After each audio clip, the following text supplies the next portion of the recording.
Palestine ജനത തന്നെ ഇപ്പോൾ ഹമാസിനെതിരെ തിരിഞ്ഞിരിക്കുകയാണ്. ഗാസയിൽ യുദ്ധം ഒഴിവാക്കണമെന്ന്, ഭീകരവാദ പ്രവർത്തനം നിർത്തലാക്കണമെന്നുമാണ് അവരുടെ ആവശ്യം. ഈ ഗാസയെ ഇത്തരത്തിലാക്കിയതാര്? ഹമാസല്ലേ. മുഴുവൻ അനുഭവിക്കുന്നതാര്? പലസ്തീൻകാർ. 50,000-ത്തിലധികം പേർ മരിച്ചു. അതൊരു ഔദ്യോഗിക കണക്ക്. അനൗദ്യോഗികമായി നോക്കിക്കഴിഞ്ഞാൽ അതിന് മുകളിൽ പോകും. അത്രത്തോളം പേര് തന്നെ ജീവച്ഛവമായി കഴിയുന്നുണ്ട്. കുട്ടികൾ തന്നെ പലതരത്തിൽ അംഗഭംഗം വന്നവരാണ്. ഇതിൻ്റെ ഒന്നും കൃത്യമായ കണക്കുകൾ വന്നിട്ടില്ല. കാരണം പലതരത്തിൽ അറ്റാക്ക് നടന്നത് ആശുപത്രി കേന്ദ്രീകരിച്ച്, അതുപോലെ തന്നെ അഭയാർത്ഥി ക്യാമ്പുകളിൽ. ഇത് രണ്ടിടത്തേക്കും അറ്റാക്ക് നടക്കാൻ കാരണം ഇവരുടെ രണ്ടുപേരുടെ ഇടയിലായിരുന്നു ഈ ഹമാസ് ഭീകരന്മാർ ഒളിച്ചിരുന്നത്. അവരുടെ ഒരു തന്ത്രമാണ്. ആശുപത്രികളുടെ നേരെയും അതുപോലെ തന്നെ അഭയാർത്ഥി ക്യാമ്പുകളിലും ശത്രുപക്ഷം ബോംബിടുകയോ മിസൈൽ വർഷിക്കുകയോ ചെയ്യില്ല എന്നുള്ള ഒരു യുദ്ധത്തിൻ്റേതായ ചില കാര്യങ്ങളുണ്ട്, ചില നിയമങ്ങളുണ്ട്. അങ്ങനെ വിചാരിച്ചുകൊണ്ടാണ് ഈ ഹമാസ് തലവന്മാർ അവിടെ പാർപ്പുറപ്പിച്ചത്. അതുകൊണ്ടെന്ത് പറ്റി? പലസ്തീൻ ജനതയ്ക്ക് തന്നെ നാശം സംഭവിക്കുകയാണ് ചെയ്തത്. ഇപ്പോൾ ഗാസ മുഴുവൻ തകർന്ന് തരിപ്പണമായി തീർന്നു. ഒക്ടോബർ 7-ന് തുടങ്ങിയതല്ലായിരുന്നു. അപ്പോൾ തരിപ്പണമായി തീർന്ന ഗാസയെ ട്രംപ് അധികാരത്തിൽ വന്നപ്പോൾ പറഞ്ഞു ഇത് പൂർണ്ണമായിട്ടും ഏറ്റെടുക്കാൻ പോവുകയാണ്. എന്നിട്ട് ഇവിടെയുള്ള ഇനിയും പലസ്തീൻകാർ ഏതാണ്ട് ഒരു 20 ലക്ഷം പേരുണ്ട്. അവരെ മറ്റ് രാജ്യങ്ങളിൽ പാർപ്പിക്കും. ഈ 20 ലക്ഷം പേരെ മറ്റ് രാജ്യങ്ങളിലേക്ക് പാർപ്പിക്കുക എന്ന് പറഞ്ഞാൽ അത് താങ്ങുന്ന കാര്യമാണ്. പലരും എതിർത്തു. ഒടുവിൽ ആഫ്രിക്കൻ രാജ്യങ്ങളിലേക്ക് മാറ്റാനുള്ള ശ്രമം നടത്തുകയാണ്.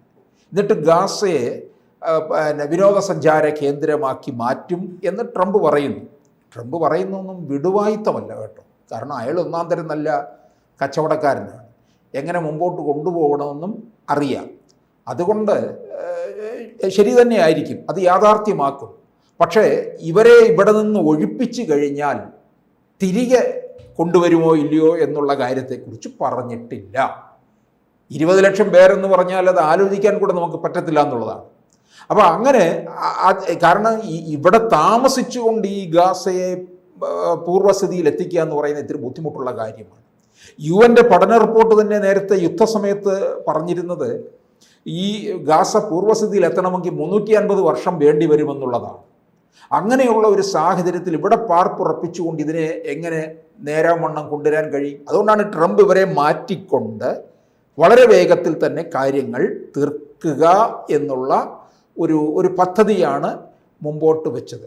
ഇതിനിടയ്ക്കാണ് ഈ വെടിനിർത്തലൊക്കെ ഉണ്ടായ സമയത്തും പിന്നെ അറ്റാക്ക് നടന്നിട്ടുള്ളത്. ഇസ്രായേൽ ഇടയ്ക്ക് വെടിനിർത്തൽ ഉണ്ടായിരുന്നു. അപ്പോഴാണ് വീണ്ടും ഹമാസ് അങ്ങോട്ട് തിരിച്ചടിച്ചത്. അപ്പോൾ പിന്നെ അവർ വെറുതെ വിടുവോ? തിരിച്ച് വീണ്ടും അടിച്ചു. ഏകദേശം 300 പേരുടെ ജീവന്, 300 ആണെന്ന് തോന്നുന്നു, 300 പേരുടെ ജീവനോളം നഷ്ടമായി.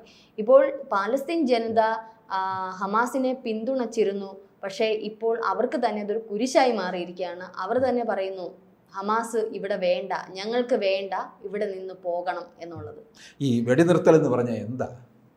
അതൊരു അടുത്ത യുദ്ധത്തിന് ആയുധങ്ങൾ അത് കോപ്പ് കൂട്ടുക എന്നുള്ളത് തന്നെയാണ്, അല്ലാതെ വേറൊന്നുമല്ല. ഇസ്രായേലിൻ്റെ ബന്ദികളെ തിരിച്ചു കൊടുത്തോ? 4-5 പേരെ തിരിച്ചു കൊടുത്തു.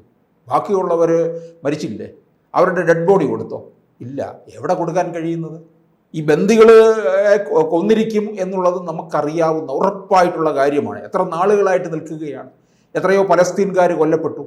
അപ്പോൾ ആ സാഹചര്യത്തിൽ ഈ ബന്ദികളെ ഇവർക്ക് ജീവനോടുകൂടി തിരിച്ചു കൊടുക്കുമോ? ഇല്ല. അപ്പോൾ എല്ലാ തരത്തിലും ഈ ഇസ്രായേൽ എന്ന് പറയുന്നത് എത്ര പേരോടാണ് യുദ്ധം ചെയ്തുകൊണ്ടിരുന്നത്?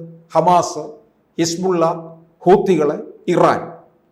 ഒരേ സമയം 4 പേരോട് യുദ്ധം ചെയ്യുകയാണ്.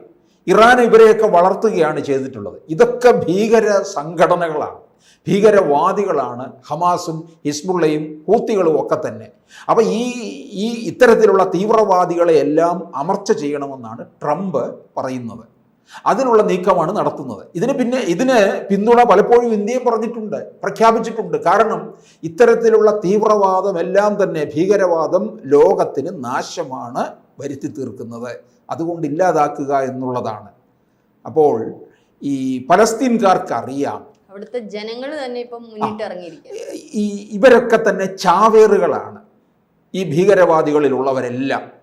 അതുകൊണ്ടെന്താ, ഈ ഹമാസിൻ്റെ ഒക്കെ നേതൃനിരയിലുള്ള അതിൻ്റെ തലപ്പത്തിരുന്നവരെ കൊന്നു കഴിയുമ്പോൾ ഉടൻ തന്നെ അടുത്ത തലവൻ വരികയാണ്. അതിവരെ അങ്ങനെയാണ് പരിശീലിപ്പിച്ച് വെച്ചിരിക്കുന്നത്. ഒരാൾക്ക് അല്ലെങ്കിൽ നേതൃനിരയ്ക്ക് മുഴുവൻ എന്തെങ്കിലും സംഭവിച്ചു കഴിഞ്ഞാൽ അടുത്ത നേതൃനിര ഉയരുകയാണ് ചെയ്യുന്നത്. അപ്പോൾ ഇങ്ങനെ ഉയർന്നു വന്ന എല്ലാ നേതൃനിരയെയും ഇസ്രായേൽ തകർത്ത് കളഞ്ഞു. അവസാനം വന്നു കഴിഞ്ഞപ്പോൾ എന്താണ്, ഹമാസിൻ്റെ അടുത്ത തലവൻ ആരാണ് എന്നുള്ളത് ഇവർ പുറത്തു വിട്ടില്ല. ഖത്തറിലും മറ്റുമൊക്കെ പോയി ഒളിച്ചിരിക്കുകയായിരുന്നു. അന്ന് പറഞ്ഞതാണ്, പിന്നെ പുറത്തു വിടുക എന്ന് പറഞ്ഞതാണ്. ട്രംപ് തന്നെ അന്ന് തെരഞ്ഞെടുപ്പ് പ്രചാരണ വേളയിൽ വാണിംഗ് കൊടുത്തു, ഈ ഭീകരവാദികളെ മുഴുവൻ പുറത്താക്കിക്കൊള്ളുക, ഇല്ലെന്നുണ്ടെങ്കിൽ നിങ്ങൾക്കായിരിക്കും അതിൻ്റെ നാശം സംഭവിക്കാൻ പോവുക എന്ന് പറയുന്നു. അപ്പോൾ ഇവരെ, ഈ ചാവേറായിട്ട് നിൽക്കുന്നവരെ രാജ്യത്തിനകത്ത് നിർത്തിക്കഴിഞ്ഞാൽ തങ്ങൾക്ക് തന്നെ ഏറ്റവും കൂടുതൽ നാശം സംഭവിക്കും എന്ന് പലസ്തീൻകാർക്ക് തിരിച്ചറിഞ്ഞു എന്നുള്ളതാണ്.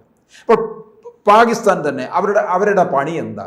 അവർക്കൊരൊറ്റ ജോലിയേ ഉള്ളൂ, തീവ്രവാദത്തെ പ്രോത്സാഹിപ്പിക്കുക.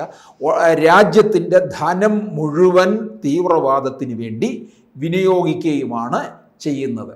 അപ്പോൾ അവിടെ സാധാരണ ജനങ്ങളുണ്ട്, ഈ യുദ്ധമൊന്നും ആഗ്രഹിക്കാത്ത സുഗമമായ രീതിയിലുള്ള ജീവിതം കാക്ഷിക്കുന്നവരുണ്ട്. അവരതിനകത്ത് കിടന്ന് നട്ടം തിരിയുകയാണ്. അവർ പിന്നെ അവിടെ ഉണ്ടായിട്ടുള്ള രാജ്യത്തിനുണ്ടായ നാശം, വിലവർദ്ധനവ്, അവിടെ ജീവിക്കാൻ കഴിയാതെ വന്നു. അപ്പോൾ ഈ ഭീകരവാദികളല്ലേ, സൈന്യമാണ് അവിടെ ഭരിച്ചുകൊണ്ടിരിക്കുന്നത്. അപ്പോൾ ഇതുപോലെ ഹമാസ് ആയാലും ഹിസ്ബുള്ള ആയാലും ഹൂത്തികളായാലും ഒക്കെ തന്നെ എവിടെയും നാശമേ ഉണ്ടാക്കത്തുള്ളൂ, സാധാരണക്കാരുടെ ജനജീവിതം താറുമാറാക്കും. അതുകൊണ്ടല്ലേ പലസ്തീൻകാരിപ്പോൾ തെരുവിലാണ്. ഇതിനകത്തിപ്പം ഞെട്ടലുണ്ടാക്കിയിരിക്കുന്ന ആർക്കെന്നറിയാമോ? കേരളത്തിലെ കുറേ ഹമാസ് അനുകൂലികളുണ്ട്. അവർ നമ്മളൊന്നും യുദ്ധമൊന്നും ആഗ്രഹിക്കുന്നവരല്ല. യുദ്ധത്തിൽ ഏത് പക്ഷത്തുള്ളവർ മരിച്ചു വീണു കഴിഞ്ഞാലും അത് വലിയ നഷ്ടം തന്നെയാണ്, അങ്ങനെ ഉണ്ടാകാൻ പാടില്ല. പക്ഷേ ഇവിടെ അതല്ല. ഇവിടുത്തെ കുറേ ഹമാസ് അനുകൂലികൾ നോക്കുന്നത് അവർക്ക് പിന്നെ ഹമാസിനെ സംരക്ഷിച്ച് നിർത്തണം എന്നുള്ളതാണ്. ഈ ഹമാസ് എന്ന് പറയുന്ന ഒന്നാം തരം ഭീകരവാദികളാണ്. അവർ കാരണമാണ് പലസ്തീൻ ജനത മുഴുവൻ ഇപ്പോൾ കിടന്ന് കഷ്ടത അനുഭവിക്കുകയാണ്. ഈ ജീവിച്ചിരിക്കുന്നവരെന്താ? അവർ നരകതുല്യമായ ജീവിതമാണ് അനുഭവിക്കുന്നത്, നരകതുല്യമായ. അതുകൊണ്ടാണ് ഹമാസിൻ്റെ അടുക്കൽ വാണിംഗ് കൊടുത്തു, ഹൂത്തികൾക്ക് ട്രംപ് വാണിംഗ് കൊടുത്തു, നിങ്ങൾ ഏറ്റവും കൂടുതൽ നരകം അനുഭവിക്കാൻ പോവുകയാണെന്ന് പറഞ്ഞു. ഇപ്പം ഇറാൻ തന്നെ ഏറ്റവും അധികം ഇവരെ വളർത്തിക്കൊണ്ട് വന്നിട്ടില്ലേ? അതുകൊണ്ടെന്താ, ഇറാനും പിന്നെ ട്രംപ് ഭീഷണി ഉയർത്തിയിട്ടുണ്ടെന്നുള്ളതാണ്. അല്ലാതെ ഇതൊന്നും ഇസ്ലാമികരായിട്ടുള്ളവരെല്ലാവരും കൂടി നിന്നുകൊണ്ട് പിന്നെ ജൂതന്മാരെ ചെറുക്കാനായിട്ടൊന്നും വരികയല്ല. പലസ്തീൻകാർക്ക് ചിലപ്പോൾ ഇസ്രായേലിനോടോ ജൂതന്മാരോടോ ഒന്നും ഉണ്ടാകത്തില്ല. ഹമാസ് ആണ് ഇത് ഇത്രയും ഉണ്ടാക്കുന്നത്. ഇറാൻ്റെ തലവൻ തന്നെ മതമേലധ്യക്ഷൻ പറഞ്ഞതാണ്, ലോകത്തുള്ള ഇസ്ലാമികർ എല്ലാവരും കൂടി ഒന്നിക്കണമെന്ന്. എന്തിന്? ജൂതന്മാരെ അകറ്റാൻ വേണ്ടിയിട്ട്, ഇല്ലാതാക്കാൻ വേണ്ടി, ഈ ഭൂമിയിൽ നിന്ന് തുടച്ചു നീക്കണമെന്ന്.